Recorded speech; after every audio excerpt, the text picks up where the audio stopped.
The day Lauren married someone else was supposed to be the chapter I'd finally close. But when every head turned at the church, hers included, nobody expected it'd be me behind the wheel of the car she once said I'd never deserve. But let me rewind. The night everything started falling apart was just another Friday. We had Lauren's coworkers over, her crowd, not mine.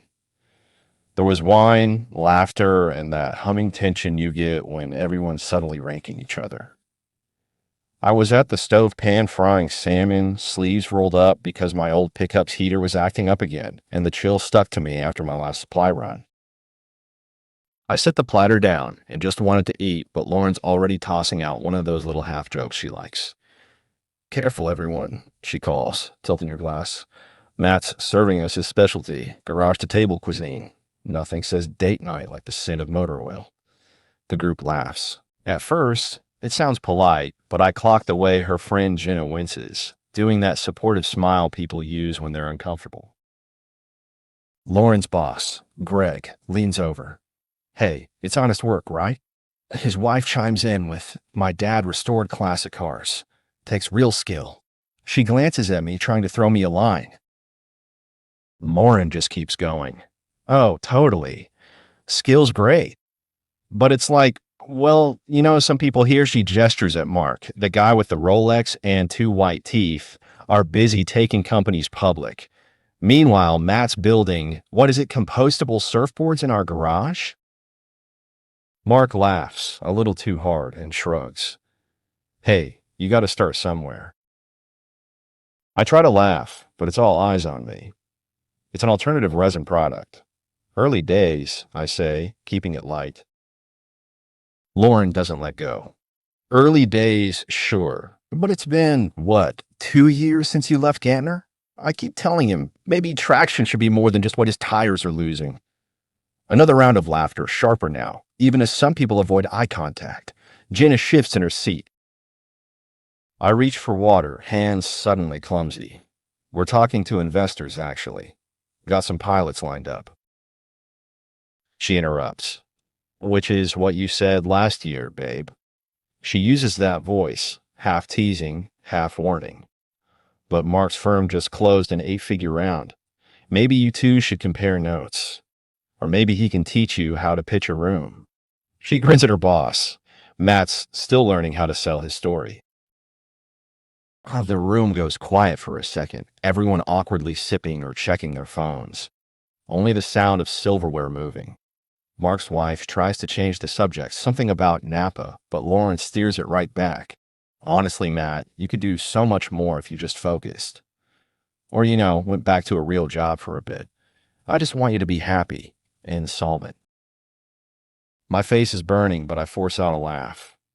Guess I've got my homework cut out for me. Nobody really laughs with me. They just nod, and I catch a couple of pitying looks from Greg's wife and Jenna. When everyone's grabbing coats after dessert, Jenna lingers. She hesitates, glancing at Lauren, who's out of earshot, then leans in. Are you okay with that? The way she talks about you? It's gentle, but her eyes are wide and serious. I try to brush it off with a shrug.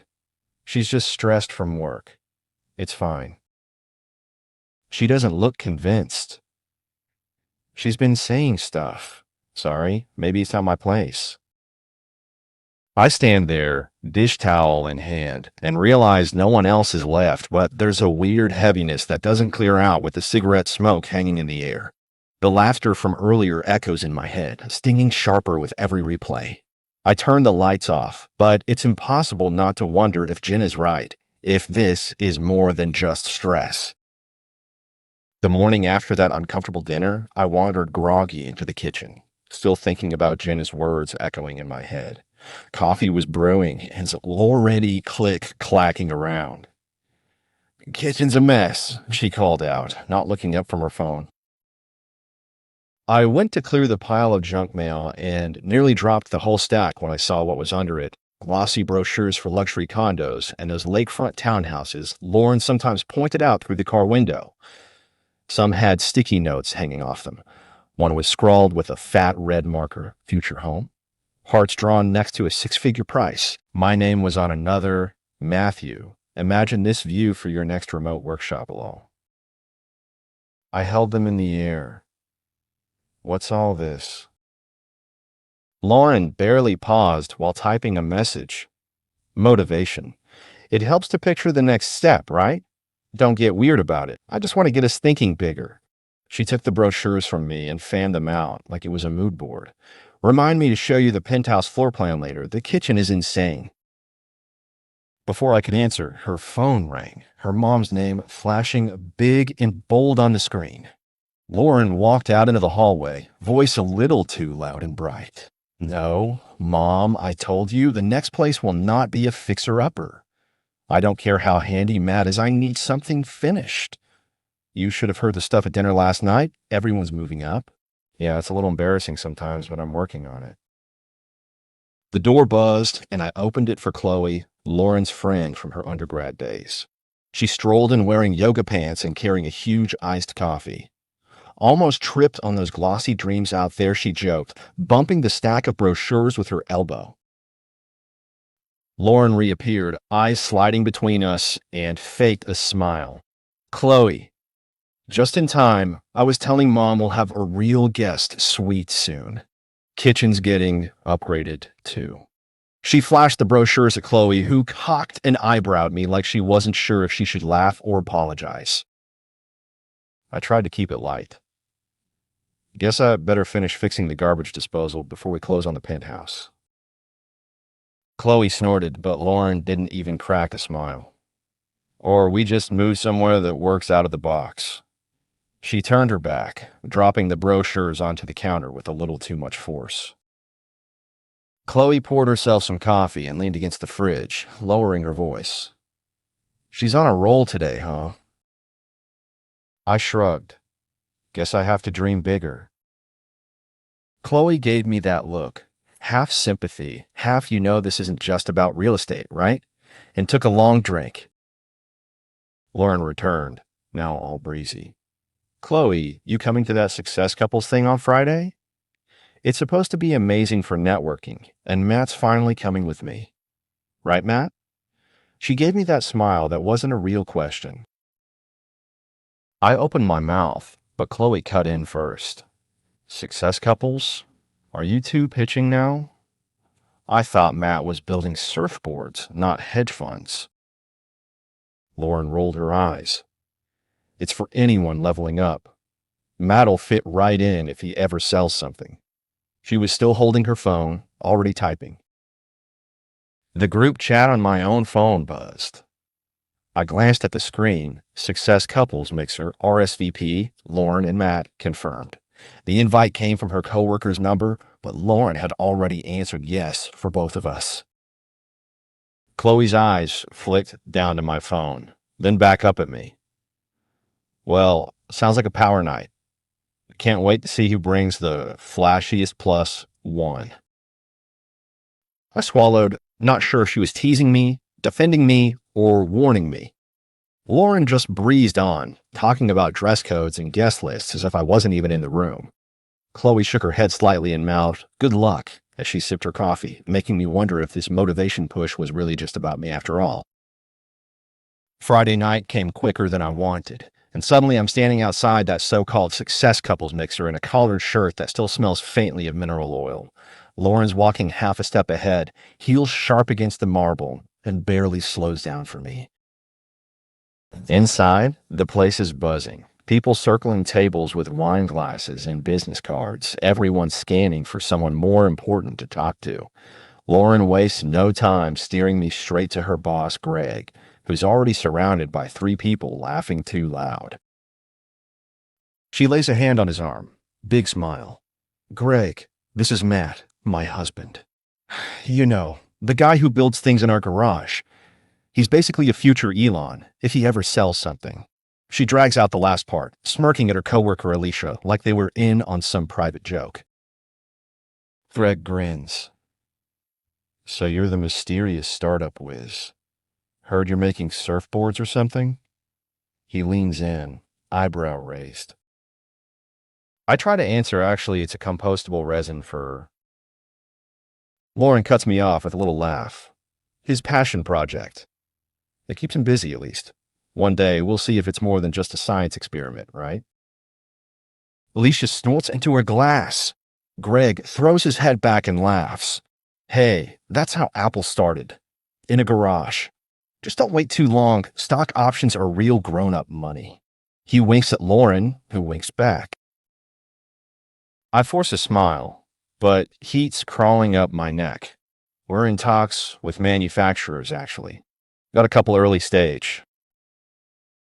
Lauren leans into the group, voice louder now so more people pick up. Matt's got all these ideas. I keep hoping he'll grow up and join the real world soon. Tech's great, but paying rent is nice too. More laughter, this time spreading as a couple of bystanders edge closer in. Alicia nudges her husband. See, Trevor? Dreamers need their practical partners. Trevor grins. Yeah, or at least someone to pay for takeout when the next big thing is late. Lauren's eyes linger on Trevor. Exactly. I told Matt maybe he should shadow you for a day, see what a real business looks like. She says it with that mock encouragement I know is just for show. I glance at the wine table, just to have something to do with my hands. My mouth is dry. Greg slaps my back, nearly making me spill my drink. Matt, when you're ready to get serious, you let me know. I could use someone who actually delivers. Lauren looks at Alicia, raising her glass in a tiny toast, and says maybe if he spent less time with his soldering iron, he'd get somewhere faster. Alicia laughs, then actually pats my arm like I'm a little kid lost at the mall. Stuck between Greg's hand and Lauren's jokes, I can't tell if I'm supposed to laugh or disappear. My phone's in my palm and I fumble, record button flashing. I catch Greg's joke on video as Lauren smirks and winks at Alicia, not even bothering to keep it private. As the group drifts off, Lauren leans in close and drops her voice. Try not to embarrass me in front of Greg, okay? Then louder, for everyone else to hear. Don't mind him. He's still figuring out the difference between a startup and a hobby. She turns away, already chatting up someone else, and I'm left standing there, surrounded by people who now think I'm a punchline. Greg circles back, clapping my shoulder again. Seriously, Matt, when you're ready to get in the game, call me. He walks off, and I stay rooted, phone still recording, hand shaking, worse than any boardroom pitch.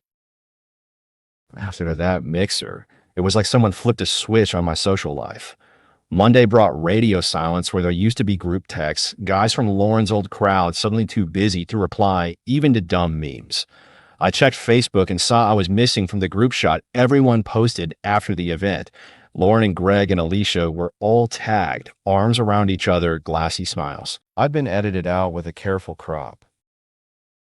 At work, my lunch buddy Eric used to geek out about circuit hacks with me. Tuesday, he barely looked up when I entered the break room. Hey, I said, nodding, but he just cleared his throat and stuffed his leftovers into his bag. Heading out early today, he mumbled, brushing past. Another day, I caught two guys by the elevators. One said, yeah, but did you hear what Lauren said? They lowered their voices as I approached, and one of them gave me a tight little nod and pressed the button for the stairs instead. It was the little stuff, too. Slack channels quieter. Fewer invitations to post-work beers. Even Lauren, when she bothered to show up before midnight, only asked if I'd figured out the rent thing yet. One evening, my phone lit up with my sister's name. I picked up, glad for a normal voice. Hey, Jules. Everything good? She hesitated. Yeah, of course. I just wanted to check in. I saw some posts from Lauren's work party. You guys okay? I leaned on the kitchen counter, feeling my chest get tight. We're fine. Just busy, you know? She paused. It's just, I heard something from a friend whose roommate works with Lauren. She said Lauren's been, I don't know, Making jokes? People are talking, Matt. Is everything really all right? I tried to sound upbeat. Yeah, Jules. Just stress. I'll sort it out. She didn't buy it, but let it drop. We hung up, and suddenly the apartment felt bigger and emptier than it had in years. Even the dog next door seemed to bark less when I got home. Friday morning, I sifted through my email before my first call. There it was, subject line, quick clarification. From Dennis Liu, the investor I'd been trying to get on board for months. Hi, Matt, the email read. Before we proceed, I want to clarify something I've heard from several sources. There are rumors of financial instability and questions about whether you can deliver as a founder. I'm not one for gossip, but I need to know if there's something I'm missing. Please get back to me ASAP, as this is now affecting my decision. My hand went cold. Not just one source, several. These weren't just rumors inside Lauren's circle anymore. They'd spilled into my professional world. For a second, I just stared at the words, feeling the walls close in. Right then, Lauren breezed through the kitchen, dropping her bag on the counter. Oh, by the way, Alicia said Greg might have some leads for you. Maybe it's time you took him up on that offer. She smiled, sweet as poison, then disappeared into the bedroom, leaving the silence behind. My laptop pinged. Another email. I didn't even want to look. A couple weeks after that email from Dennis, I showed up at a Seattle startup event hoping to claw back some ground. I registered to demo my prototype to a crowd of early investors and suppliers, thinking maybe, just maybe, I could shift the story back to my actual work and away from all the personal noise. As I set up my table, fidgeting with wires and double-checking the display, a familiar face from the hardware meetup circuit, Ravi, wandered over. He smiled, but there was something cautious in it. Matt, haven't seen you since the Maker Summit. JJ's foreign. I shrugged. Sure. What's up? He kept his voice low. Word going around is you couldn't handle Lauren's ambition? Like she had to move on because you were holding her back? Just, is there something I should know before I make introductions? I nearly dropped the tablet I was setting up. No, that's not even close to what happened. Ravi nodded, but didn't quite meet my eyes. Figured it was just talk. You know how it goes. He gave me a tight smile, then drifted away, glancing back once. I scanned the room, trying to steady myself. That's when I caught Lauren's voice from the next table, too loud and bright, laughing and talking up a storm. She was holding court with a little group, hands gesturing like she was on stage. And I had to practically drag him into the pitch meetings, she was saying, half laughing. He's a genius with wires, but you know how some people are with the big picture. If I hadn't stepped in, he'd still be tinkering in the garage. Her new boyfriend stood close beside her, a tall guy in a crisp shirt, arms crossed, looking smug. She nudged him.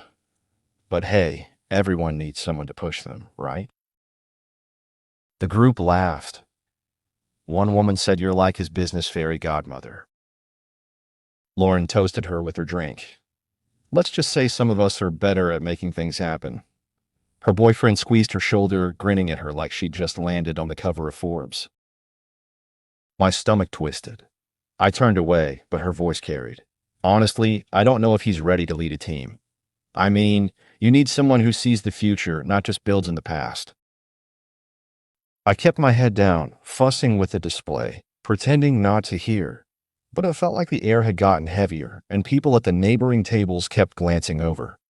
One guy from a parts supplier gave me a look that was half curiosity, half doubt, like he wanted to ask something but didn't dare. Then, just as I was about to test my prototype, the event organizer, a woman in a sharp blazer, walked over, clipboard in hand. Matt, sorry, can I have a quick word? She pulled me aside away from my table. We have to be careful with conflicts of interest. With Lauren's connections and her recent role helping you, she stopped, searching my face for confirmation. Some sponsors are uncomfortable with overlap. You're not currently working together, are you? I shook my head, trying not to sound desperate. We're not. She's with another company now. The organizer pressed her lips together. Even so, some of the board members want to avoid awkwardness. I need to clear your demo with them before you present. Can you hold off until I get back to you? She walked away, leaving me standing by my silent prototype, demo on pause, while the buzz of the event kept going without me. Across the room, Lauren's laughter spiked again. I watched her with her new boyfriend in their little crowd and realized the stories weren't just following me, they were leading the way. That night, after the startup event, I couldn't even bring myself to go inside right away. I stayed in the garage, pretending to fix a stripped screw on a broken chair just to avoid the emptiness of the apartment. Every time I thought about the way people had looked at me like I was radioactive, I gripped the screwdriver until my knuckles hurt. When I finally went in, the lights were on, but the place felt hollow. I heard drawers opening and closing from the bedroom. At first, I thought Lauren was just hunting for a missing charger, but then I saw her suitcase propped open and half packed on the bed. She didn't look up when I stepped into the doorway. She was folding her favorite blazer, brushing invisible lint off the sleeve.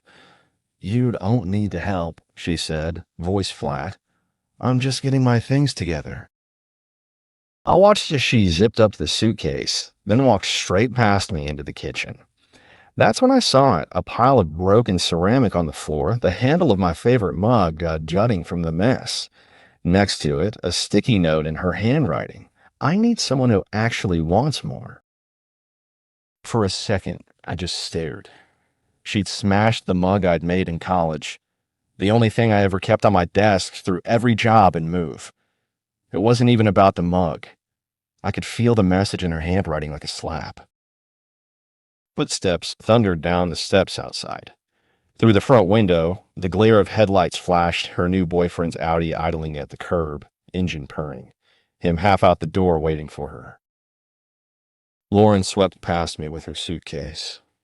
She stopped just long enough to fish my garage keys from her purse. She didn't say anything, just looked at me for a beat, expression cold, like she'd already moved somewhere else in her mind. Then she walked to the trash can and dropped the keys in with a thunk. I heard the front door open. Halfway down the steps, our neighbor Ginny came out with her dog, caught the scene, and froze. She gave me a little wave, awkward, eyes darting from Lauren's suitcase to my face. "Night, Matt," she said, voice uncertain. I tried for a nod, but Lauren didn't break stride. She pulled the suitcase behind her, head high, then opened the Audi's passenger door and slid in without glancing back. Jenny's dog barked once. She tugged the leash and shuffled away, glancing at me like she wanted to say something but didn't dare. I stood in the hall holding the sticky note, the crash of the mug still echoing in the kitchen. My phone buzzed in my pocket.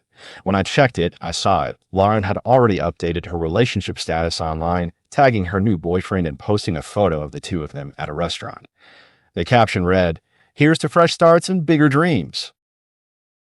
After Lauren left, the apartment was so quiet it almost rang in my ears. I started spending more time in the garage than anywhere else, and not just to avoid the echo. If there was ever a time to prove I could build something real, it was now. My college buddy Nate, who'd always believed in my project, started coming by after work, sometimes bringing along an old friend from my Gantner days or two. We ordered greasy takeout, and I'd hand him soldering irons or spreadsheets, depending on what the night called for.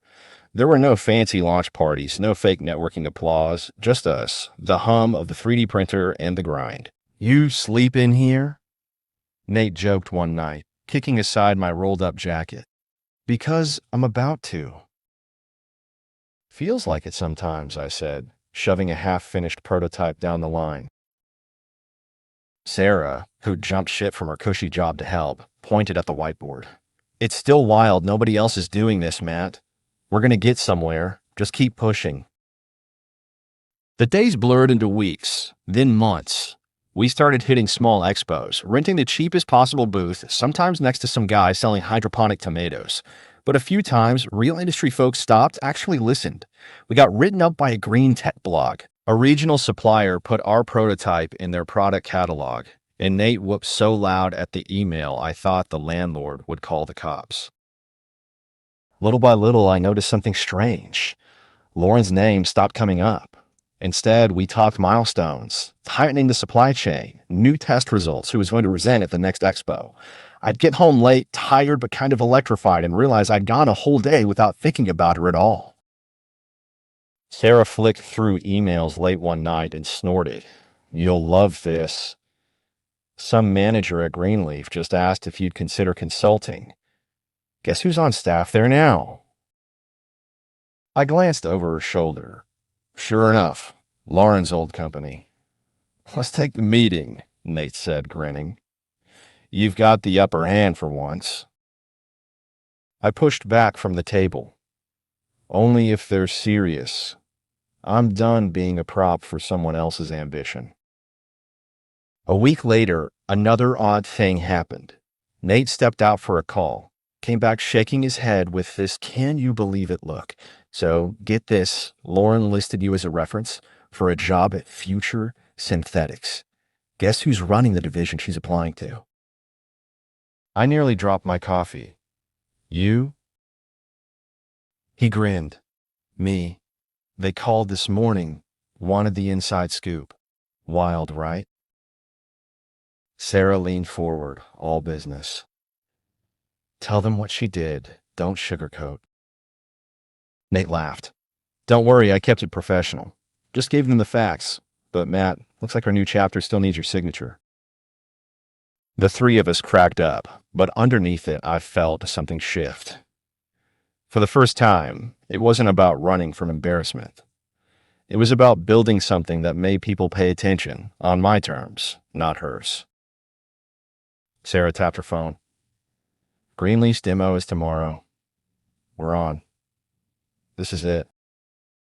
I sat back, finally able to breathe. Doors I'd never touched before were opening, and for once, Lauren's power plays weren't part of the equation. It was maybe 8 months after Lauren left when I got a call from my main contact at Polygreen Supplies. We'd been negotiating terms for our new material. She started out chatty, but her voice shifted as we got into the details. "Matt, can I ask something? Completely off the record?" she said, lowering her voice like someone might be listening in. "About Lauren. She applied for a management spot here, and I've seen a lot of buzz about the two of you. Is she reliable? I mean, we do our homework, and some things don't add up." I stayed quiet for a second, then said, "She's ambitious, but let's just say she's happier chasing the next thing than finishing what's in front of her." My old coworker Sarah, who'd worked with both of us back in the day, happened to be in the conference room. She leaned toward the mic. "Can I jump in?" Lauren used to brag she could get any deal by knowing the right people. I think she cares more about her image than actually delivering. If you want someone who pulls through, Matt's the guy you want. There was a pause. I could almost hear the supplier weighing her words. That lines up with what we found, and honestly, with what's been floating around since she left your circle. I appreciate the honesty. It's good to know who we're really working with. Especially since, well, she cleared her throat. Funny thing, Lauren's new fiancé is actually on our junior team. Didn't realize that until the background checks. Sarah grinned at me, raising her eyebrows. "Small world, huh?" The supplier continued carefully. "He'll be joining us at the next manufacturer partnership event. So, heads up, you'll probably be in the same room. If there's anything else you think we should know, now's the time." I kept my voice calm. "He's solid from what I've seen. But just watch out for the narratives Lauren likes to build. I'd rather let the work speak for itself." There was a sigh on the other end. "We're leaning your way, Matt. The board likes you. Just wanted to get all the facts before we go public. And honestly, I've seen what you're building. I think your work's going to outshine any stories." Sarah twirled a pen between her fingers after the call ended. "Did you hear what she said? leaning your way. Isn't that a switch? Nate, who'd been tracking results on his laptop, glanced up. That right there? That's what winning feels like. I shrugged, but inside, I felt it. Steady, cold satisfaction. I'd weathered the rumors, the social freeze, even Lauren's public campaign, and now people were calling me for answers.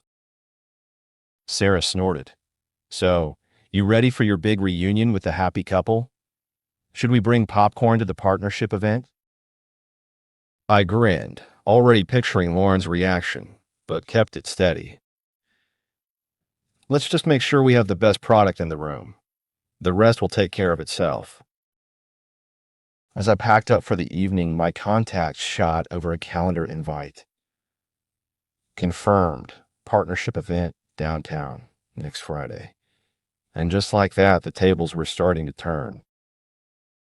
It was a Thursday morning when I got the text from Tim, an old buddy from Lauren's college crowd. There was a picture attached, a formal ivory card with embossed gold, and right at the top, Lauren and Jason. Look familiar? Tim wrote. Big wedding downtown.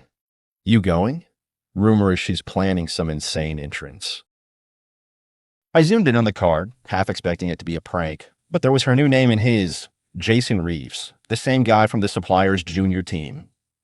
I stared for a long second, that weird cocktail of deja vu and disbelief mixing with something sharper. That used to be my world. Now it felt like someone else's story. My phone started blowing up with notifications. Did you see this? Lauren's wedding's going to be huge. Guess who's coming back with a Lambo? Someone must have spread a rumor, because suddenly even people who hadn't texted me in months were pinging me about my company's big deal. And it was real.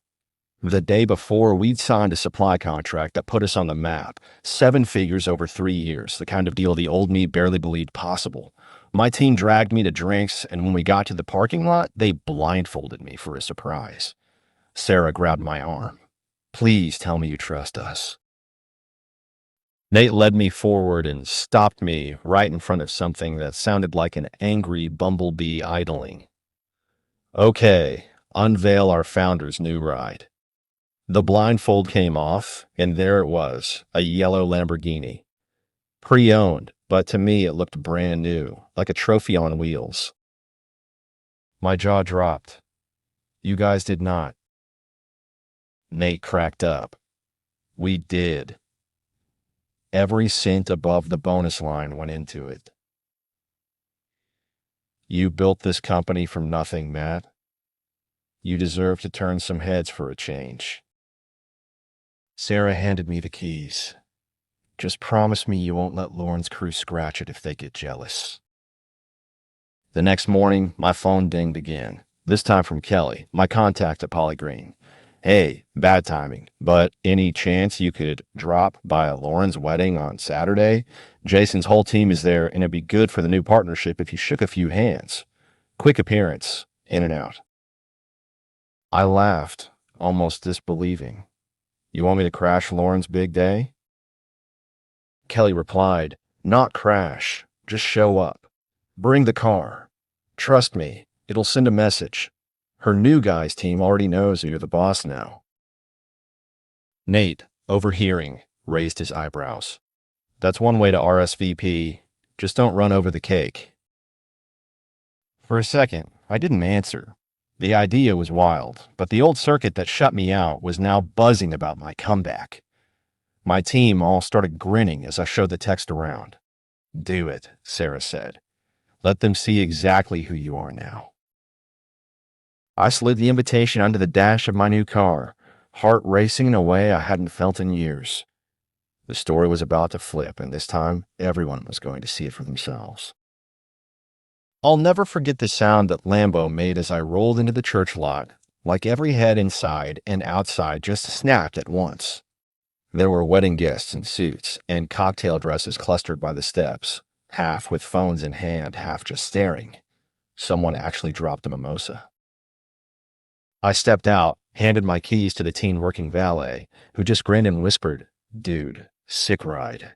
I could feel the stares burning through my back as I walked under the awning, half of them trying to place me, the other half already gossiping.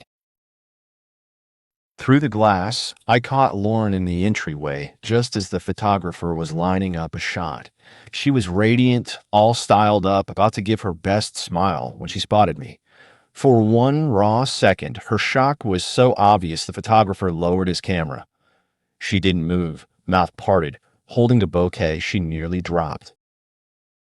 The crowd started murmuring, louder when I strolled in like I belonged. I made my way through the small talk and the awkward glances until I spotted Jason, her new husband, now in a tux, standing stiff with a little group from Polly Green's junior team. Every conversation around us slowed, then stopped. I kept my voice neutral. Jason, right? Matthew Carter, CEO, EcoForge. He blinked. Yeah, hi, Matt. His handshake was clammy and weak. We, just got the news about the partnership, actually. I nodded, turning to Lauren, who looked like she'd seen a ghost. Lauren, congratulations. Her lips barely moved, but I could see the flush draining from her face. She tried to recover, half-hearted. Matt, I didn't think. Jason glanced at her, confused, then tried to introduce me to his team. His voice cracked. Everyone, he's now our company's main partner. His boss, standing back, gave me a small, respectful nod. It was like a ripple. The people who'd spent months treating me like an afterthought now suddenly looked nervous, whispering behind napkins and phones. A couple of Lauren's work friends exchanged looks, one of them whispering, "That's her ex?" Lauren gripped her bouquet tighter. She finally found her voice, but it was brittle. So your company is, she trailed off, unable to finish. I shrugged, keeping it simple. We signed the deal last week. Jason's team will be working directly with me and my team. Thought I'd stop by, shake hands, wish you both well. For a moment, nobody seemed to breathe. Even the DJ, setting up in the next room, paused mid-track. Jason's boss cleared his throat. It's an honor. We're all looking forward to collaborating. Lauren tried to muster a smile, but it was pure panic, no trace of her old confidence. Her grip on her new husband's arm was as tight as a tourniquet. Jason looked at her, then at me, then at the floor. The reception room behind us buzzed with murmurs, little waves of, "Did you see?" and "He's the CEO," rippling out in all directions. Every head was turned, not just at the car, but at me. For the first time, the social script was flipped, and Lauren's carefully built world started to unravel right there in front of everyone. I let the moment hang for a beat longer, then nodded at Jason and excused myself, leaving Lauren standing open-mouthed and her friends craning for a better look. I walked out, savoring the cold, quiet satisfaction of public vindication, knowing there were no more words left to say. When I stepped back out into the sunlight, the church doors behind me still rattling from the hush I'd left inside, my team was waiting by the curb. Nate leaned against the Lambo, arms crossed, grinning like he'd just watched a magic trick. Sarah gave a low whistle. "You really just did that?" I shrugged, barely able to keep the relief out of my voice. "Guess I did." People from the wedding filtered outside, half of them glancing over their shoulders, whispering. I caught snippets. "That's her ex. Loss. He's the CEO. Wells new. Sonny stood frozen in the doorway, jaw clenched, while Lauren herself looked like she was about to collapse, clutching her dress, surrounded by friends who suddenly had somewhere else to be. Nate nudged me. "You want to stick around for cake?" The way he said it, dry, just loud enough for the group of wedding guests nearby to hear, drew a couple of stifled laughs. Sarah handed me the keys, her voice steady. "Let's go. You've got a real team now." As I slid into the driver's seat, I caught Lauren's gaze one last time. She was just outside the church steps, alone, watching the crowd drift away from her. Her old circle, the ones who used to laugh at her jokes about me, kept their distance now, eyes darting anywhere but at her. I gunned the engine, my team piling in behind me, and pulled out onto the street as the crowd's murmurs rose. Lauren stood there, clutching her ruined bouquet, and one of her bridesmaids leaned over and said, "Maybe next time pick a winner, Lauren." That was it. I didn't look back.